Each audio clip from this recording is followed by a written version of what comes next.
Halo guys, welcome back to Dos Creative Channel. Hari ini ada gue Adri dan juga ada Mario Utama. Hari ini kita lagi-lagi mau ngebahas antara hubungan antara desain grafis sama bisnis nih Mas. Betul. Jadi kan ada banyak tipikal orang tuh beranggapan atau dilihat dari luar tuh desainer tuh kayak cuman tukang ya Mas ya. Jadi kayak tukang setting lah atau apa gitu. Betul. Padahal kan banyak juga desainer yang mereka itu tuh berubah jadi pebisnis juga kayak gitu. Nah, jadi gimana ya Mas ya kira-kira seorang desainer itu tuh bisa dihormati, dipandang, setidaknya dilihat gitu loh di dunia bisnis. Kalau misalkan perihal ini sebenarnya kalau misalnya tadi kan udah ada kata-kata bisnisnya ya.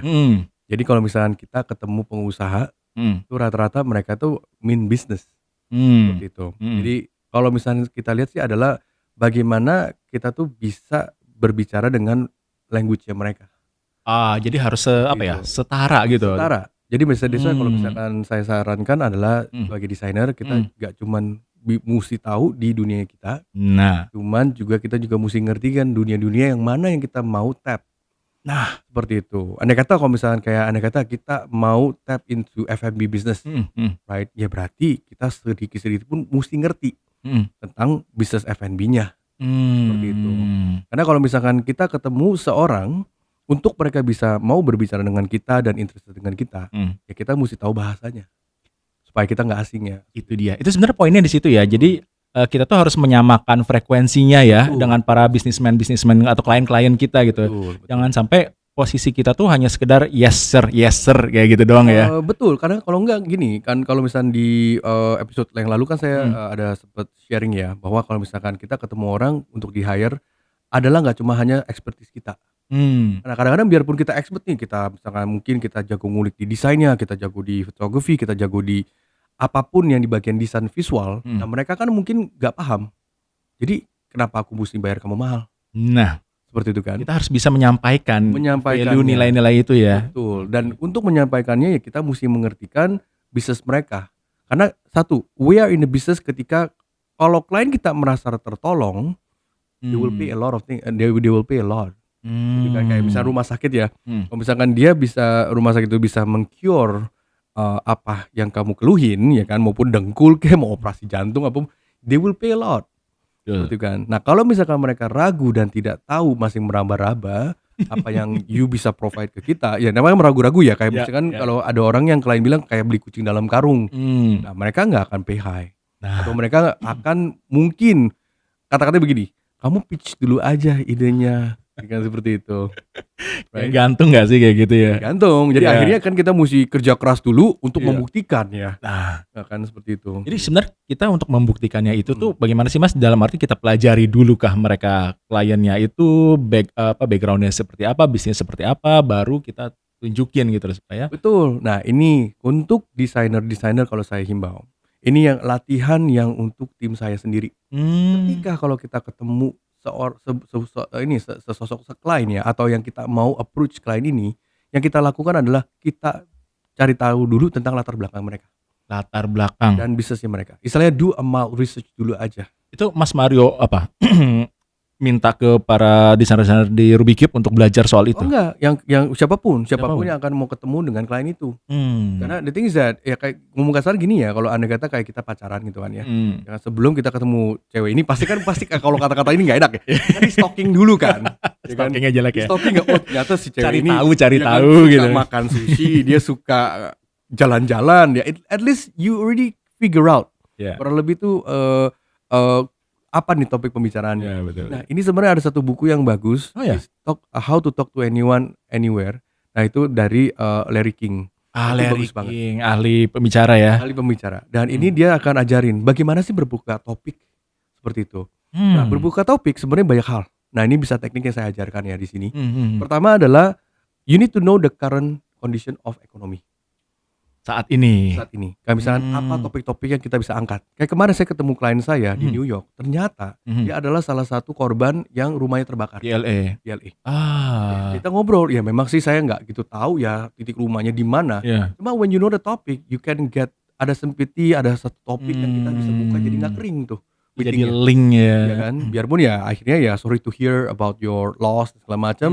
Ya tapi kan di situ kan at least ternyata ada topik nih. Hmm. Jangan dia tanya, "Oh, kok kamu tahu tentang LA?" "Iya, karena aku pernah tinggal di sana." Kan jadi topik. Wah, Nah, iya betul. itu yang bikin kita tuh menjadi dekat dengan klien, gitu kan. Ya dengan orang yang mau bekerja bareng sama kita. Itu kayaknya rahasia deh, rahasia. Maksudnya kayak Enggak sih, enggak rahasia bukan sih. rahasia. Enggak rahasia sih. Ini common umum aja kayak gitu. Sebenarnya ini adalah selalu teknik-tekniknya. Teknik ya. Teknik ya. Oke. Itu kan kadang-kadang kalau misalkan kita misalkan mau ketemu klien, Hmm. di otak kita kan maunya adalah dapat project, Iya, break. iya, ada duit. Jangan Ya. duitnya dulu. Hmm. Jadi di situ kita suruh lebih cari tahu dulu nih. Karena kenyamanan terhadap klien terhadap you di luar dari expertise dan segala macam, yang mau adalah you punya relasi dulu nih. Because what you're selling is the relationship. Gitu. Dan you juga bisa tahu nih, oh tipe klien ini seperti apa.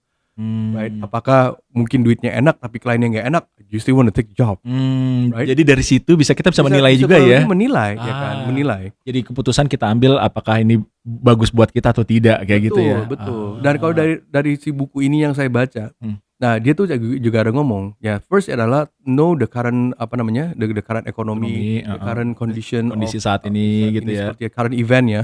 Seperti itu sebagai itu bisa jadi topik-topik. Nah, itu sangat banget tuh orang-orang luar negeri suka banget seperti itu. Kadang kayak misalnya kita di lift nih lama, ting, how are you today? Hey, you know about that topic apa kita ngomong-ngomong, kadang-kadang itu bisa jadi topik yang bisa menarik yang kita buka pembicaraan. Maksud itu dia akan nanya, oh where do you live, where do you work, nah mulai nyambung. Kamu masuk, oh I'm a graphic designer ini.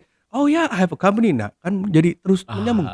Betul, right? betul. Nah itu adalah satu. Kedua adalah bagaimana kita bisa melihat orang. Andai kata kamu di dalam satu acara, ketemu satu taipan nih yang you mau deketin. Kan nggak bisa kan langsung, Pak ada project nggak, gitu kan? Ya kan nggak bisa langsung begitu. Ya. Itu pembuka bicara. Nah kedua adalah lihat dari atas sampai bawahnya. Oh gitu. Ada topik nggak yang bisa kurang lebih you ya eardrops dan masuk. Atau enggak you juga cek juga. Andai kata apakah dia suka mobil, dia suka jam tangan, apa dia suka topik-topik yang lebih scientific atau yang lebih apa nih topik-topik yang kita bisa misalnya membaur. Nah itu salah satu teknik juga. Sorry dipotong. Jadi itu sebenarnya kan berhubungan dengan pola pikir ya. Bagaimana kita mengasah pola pikir kita cepat, menganalisis, melihat sesuatu. Itu gimana caranya biar kita bisa melatih itu Mas, dari yang tadinya kita mungkin mageran atau apa, kita pengen jadi karakter yang kayak gitu, gimana? Nah itu investasi yang kamu mesti ada. Jadi investasi topik-topik nih. Itu kan kalau misalnya dari sisi kita juga, dari sisi saya nih, kemarin juga saya lihat nih, ternyata kan ini ada banyak topik-topik yang diangkat ya. Itu mungkin dari YouTube juga menarik. Gitu kan, topik seperti LA Fire salah satunya. Kemarin juga ada topik secara Mr. DIY mau mau IPO di Indonesia. IPO. IPO ya kan, contoh perusahaan bakmi Gajah Mada. Right, kemarin sudah di akuisisi Jarum Group. Hal-hal kayak gini nih. Ya, jadi kita ada knowledge nih. Kayak kemarin katanya juga ada pagar tentang PIK 2 gitu kan. Ya, pagar laut ya. Ya, pagar laut ini. Belajar aja. Kalau ketemu mungkin orang yang tinggal di PIK, ya ada bahan topik kan, ya kan, atau lain ya kan, bagaimana dengan bisnis, bagaimana dengan ini. So it's just a topic opener. Jadi kita jangan ignorance dengan kondisi sekitar ya. Ini kalau menurut saya adalah ketika ketemu sosok orang, jangan coba untuk mau menjual dulu. Don't try to sell. Mereka bakal get relationship. Gerah juga ya. Ya orang juga akan sebel. Kamu pernah sebel gak sih kalau misalnya ada temen kamu yang di asuransi tiba-tiba, hai Aldrik, ya kan, Adri udah lama gak ketemu, kita kopi yuk. Udah kopi ketemuan, sekarang di asuransi nih. Ya pernah ya kan lama-lama jadi itu asli pernah kan gitu kan. Kedua kalinya lo telepon gue nggak ngangkat deh gitu kan. Ya, awalnya jadi jangan jualan. Jangan itu motivasi kita ketemu, biarpun emang we are looking for project atau kita seeking for potential leads atau canvassing, ya jangan, don't sell, just be yourself, get involved, introduce yourself, influence what you do. Dan lama-lama orang mungkin gak saat hari itu, mungkin berapa minggu ke depannya atau berapa bulan ke depannya, Mar, gue tahu kayak kemarin lu branding ya, temen gue mau bikin ini nih, lu bisa bantu nggak? Nah, that could be something. You can find the right timing untuk you drop your bomb, gitu kan? Anda kata untuk ngomongin tentang apa yang you bisa kerjakan. Jadi jangan terburu-buru lah ya. Terburu-buru. Oke. Pokoknya yang aku sebelah adalah yang kayak itu, yang misalkan kalau asuransi kan sering banget gue temen gue tuh pas lagi di COVID tuh kayaknya ya mereka memulai jadi agent asuransi kan. Mar, udah lama gak ketemu. Wah, lama-lama udah kebaca deh. Kenapa bro? Lu di asuransi ya? Iya ya kan. Udah gue udah ada asuransi. Dipakai gue gitu. Nah, jadi kalau misalnya cara kita bisa mengasah pola pikir kayak gitu supaya cepet gitu. Itu selain kita tahu current condition saat ini, bisa nggak sih kayak baca buku? Baca gini, kalau baca buku itu sebenarnya banyak buku yang bagus. Yang lebih ke kalau misalnya di shelf yang gue pergi tuh rata-rata tuh ke self improvement shelf ya. Buku-buku itu banyak banget. Rekomen apa nih Mas? Rekomen. Kalau misalnya buku, gue bisa rekomen satu writer namanya Malcolm Gladwell. Gue ada semua bukunya. Semua bukunya gue baca. I think he is one of the fantastic writer ya. Nah itu salah satu buku yang boleh bilang self improvement ya, Malcolm Gladwell ya. Dari misalkan What the Dog Saw atau Tipping Point. Nah itu buku-buku banyak lagi. Misalkan Outlier, itu buku-buku aku rasa itu patut dibaca. Itu untuk secara bagaimana pola pikir. Pola pikir itu sebenarnya ada dua macam. Jadi you talk about fix pola pikir yang fix sama yang growth. Seperti itu. Ya growth mindset. Growth mindset dan fixed mindset. Nah kalau misalnya kita ngomong tentang growth mindset, kita masuk ke dalam topik ini ya, topik secara mindset ya. Growth mindset itu adalah dimana kita tuh suka menerima sesuatu yang baru. Kita lihat sesuatu kesalahan, sesuatu yang baru itu adalah a challenge for us to know more. Apa yang di dalam growth mindset adalah ketika kita lihat sesuatu, yang kita letakkan adalah bukan titik. Yang kita letakkan adalah sebuah tanda tanya. Itu yang justru growth mindset yang orang-orang yang akan bisa sukses adalah di growth mindset. Nah kalau fixed mindset, mereka tuh adalah mindset di mana mereka tuh lebih tertutup, lebih tidak mau terbuka dengan hal-hal yang baru. Lebih boleh bilang apapun yang mereka jalankan adalah perangkap. Ya kan? Secara istilah is a trap, gitu kan. Nah itu boleh bilang kalau misalnya kita lihat sesuatu dengan menaruh di belakangnya adalah titik. Contoh, Mas Adri, lu bisa gambar nggak? Jago nggak gambar dulu? Bisa. Seberapa jago bro? Ya so-so lah. Nah so-so. Ketika kamu ngomong so-so, sebenarnya either itu merendahkan diri atau kamu meletakkan sebuah titik. Tapi kalau misalnya ada satu film yang kamu pernah nonton kayak The Pursuit of Happiness, pernah lihat gak? Wah, I love that. Suka banget. Sebenarnya nama Rubik's Cube itu karena dari situ juga. Serius? Nah, yang dia show, the solve Rubik's Cube ya. Itu gue liat, gila ya, that's what I do, that's what I like. Nah, justru yang gue sebenarnya seperti itu. How you get that car and what is your job? Nah, ketika kamu membuka sebuah tanda tanya, your brain starts to work. To think further. Nah, karena otak itu sebenarnya kayak sebuah otot juga ya, sebuah muscle ya, gitu kan. Ya, ketika kamu belajar untuk memikir, membuka sesuatu, kreativitas maupun nggak selalu sukses ya. Nah, itu always finding something new. Curiosity itu akan tinggi. Seperti itu loh. Kalau fixed mindset itu ya sometimes you try to felt that gue beginilah, gue nggak bisa berubah lah, ya terima apapun ya. Ini gue ada aja, emang gue nggak bisa gambar kok. Apa adanya gue gini. Nah kalau kayak gitu sebenarnya kita lama-lama ya jadi ya semakin tua kita brain kita juga akan semakin lemot ya untuk belajar sesuatu yang baru. Nah kita akan tertinggal, gitu loh, tertinggal. Oke, pasti. So, learning something new tuh dari banyak macam, dari buku bisa, kadang-kadang ya saya kadang-kadang ke kantor aja, gue sengaja dengan jalur yang berbeda. Why? Nah ini sebenarnya gue belajar dari Rich Dad Poor Dad, Robert Kiyosaki. Betul, karena dia bilang, why you always go to the routine ways, ya kan? Why not you try? Kadang-kadang gue anterin anak sekolah, gue suka jalan yang berbeda. Ya kan jalan kan banyak macam ya. Ya pasti. Gue suka jalur yang berbeda. Nah you'll find something new. Nah ada satu yang yang gue suka juga sih di Net Geography adalah Get Lost. Kan? If you're never lost, you never find something new. Seperti itu loh. Nah ini sih sebenarnya yang gue demen, tapi emang karakter gue demen banyak hal. Jadi kalau di luar daripada desain, gue punya influence itu nggak cuma hanya dari kalangan desain only.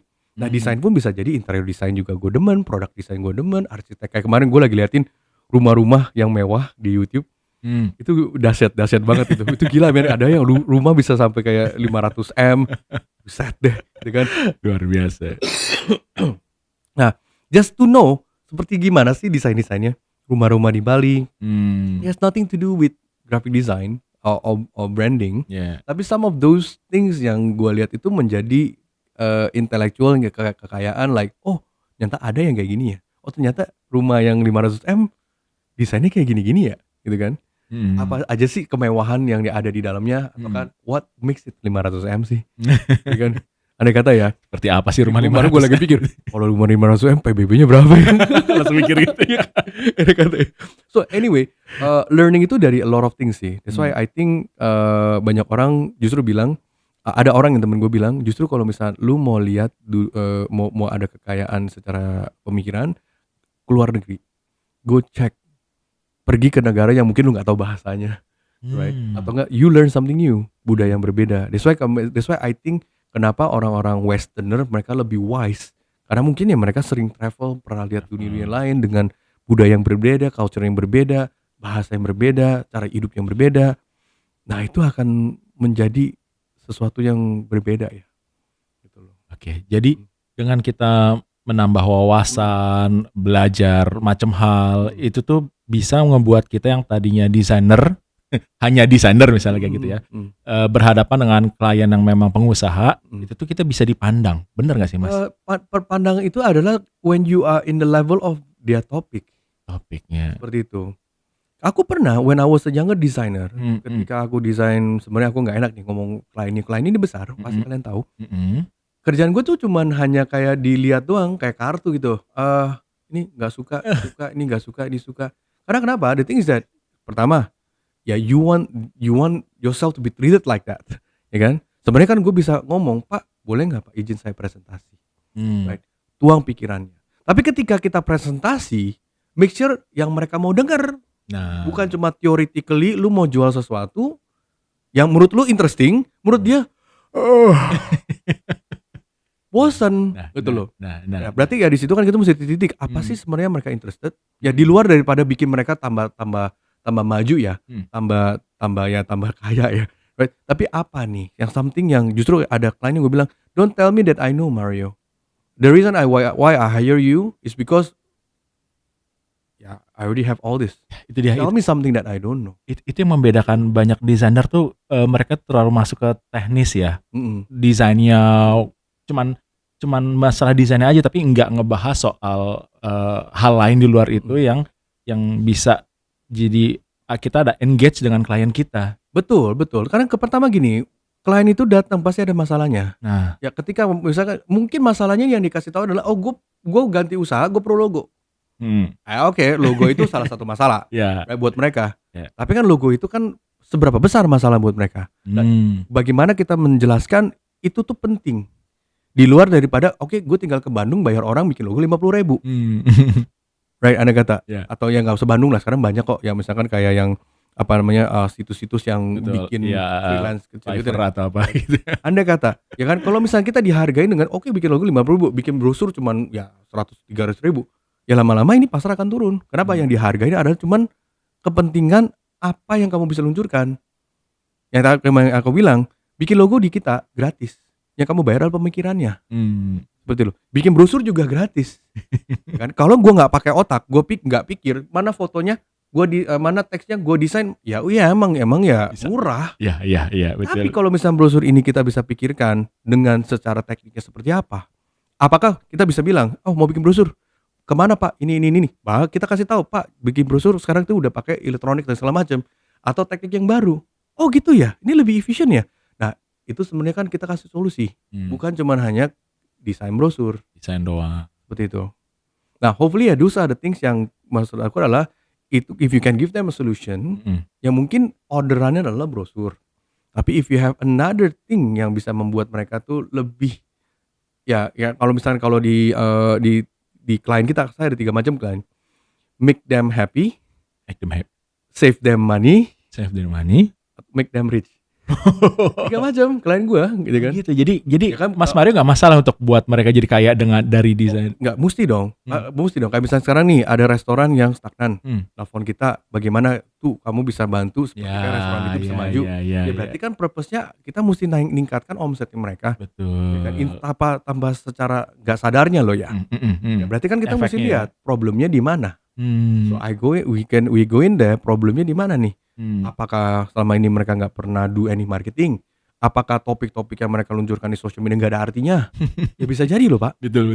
Bisa jadi ya lu hire social media, ya cuman hanya ya foto makanan ini, tapi nggak ada menarik. Nggak ngefek gitu. Nggak ngefek. Posting is not marketing.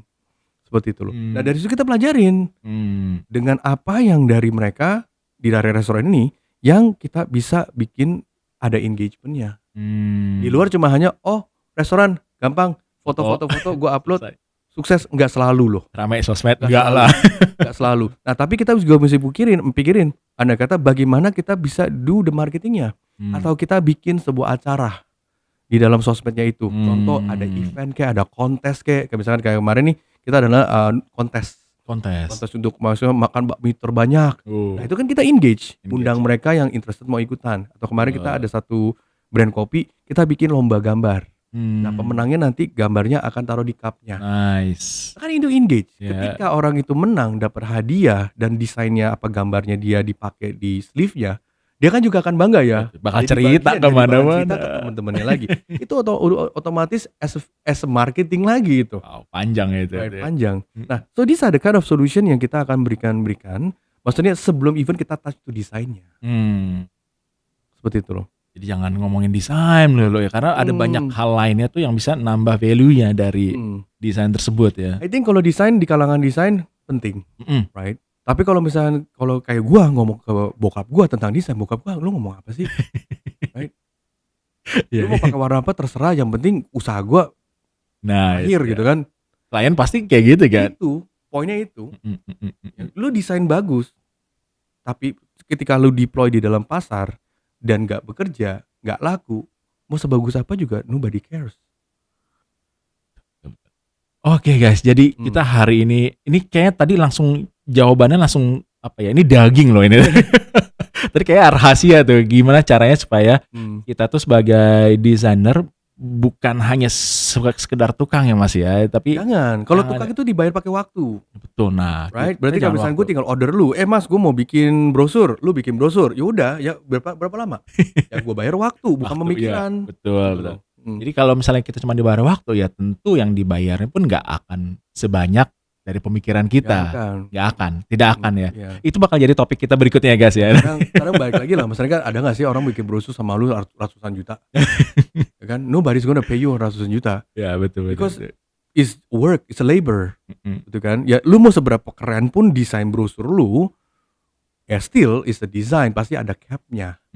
Right? Tapi kalau lu bisa memberikan solusi untuk the whole business, that pipeline-nya deh, nggak usah sampai satu whole business-nya, that campaign-nya, supaya itu bisa lebih efektif, itu yang orang bayar. Itu dia.